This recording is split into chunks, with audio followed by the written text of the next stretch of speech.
I guess what surprised me the most about being with nursing students is they're very unsure of themselves. They have a huge lack of confidence. And I view nurses as very confident people and very just kind of take charge people.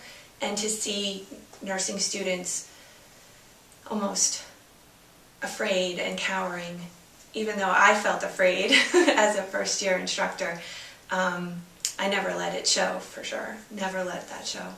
And I was definitely surprised by their lack of confidence and how they needed to be taken and said, this is what you have to do and this is how you do it. And it's a very, they need a lot of structure. I felt they needed a lot of structure. Working with new RN students, the surprise for me coming from working with NP students was that they don't come in on the same level. The med-surg experience is the first experience, so it's their very first clinical setting that they've ever been in. Some of the students have been CNAs, some of them were, one was a doula, some have medical background, some have absolutely no medical background, and may have never even stepped foot inside of a hospital before. One of the most frustrating things that I found about the nursing students is coming to clinical unprepared and feeling that they could kind of skate through it and get around it.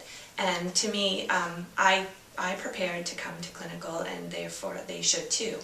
I found myself, I wanted to be approachable, that they could come and talk to me. If they had something that was going on and they couldn't get something done, come and talk to me about it. But if you just show up and you're not prepared for clinical, you know you're passing meds and you don't know your meds, to me that was a huge frustration. Part of that, I think the common denominator is that life gets in their way, so sometimes you can feel a little bit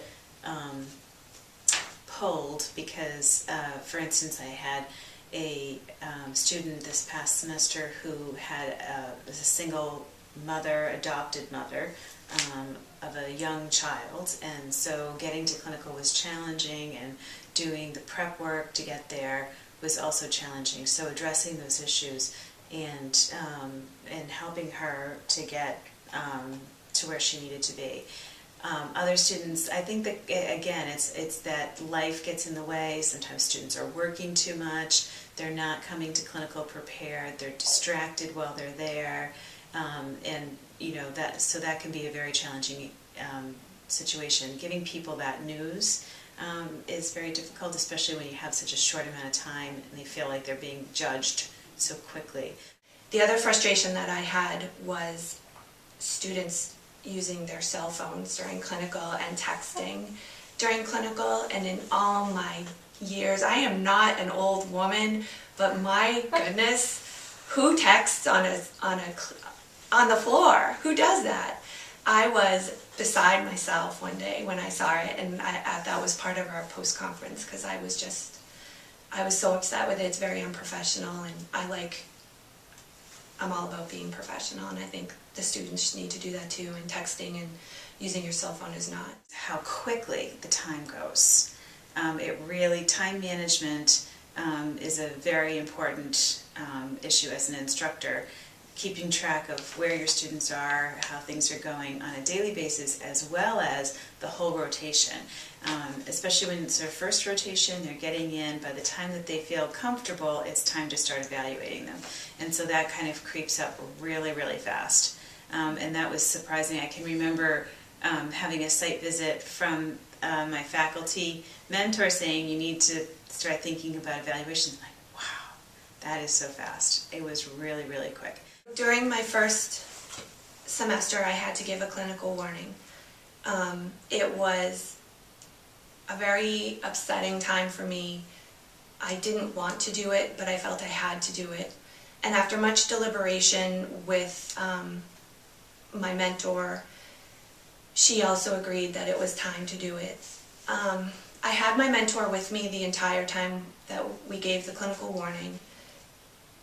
I was almost nauseous about the whole thing, because I just felt that, you know, you want your students to like and respect you, and you also don't, I didn't know if it would make me feel like the university would look poorly upon me, like I wasn't doing a good job if I had to give a clinical warning. I didn't know if it made me look bad as an instructor.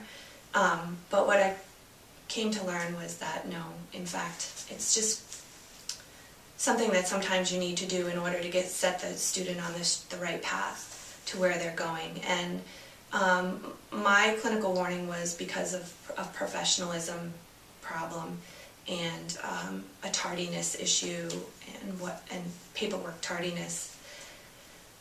It all went fine. The student knew it was coming. It wasn't a big surprise. I had been speaking to the student all along, and the student took it well and actually did so much better from that point on. It was never an issue after that. So I think maybe actually sitting down and doing the warning, it can actually benefit a student and not have what I thought might be the opposite effect is send them into a tailspin and have them feel like this isn't for them. But it actually was a good thing.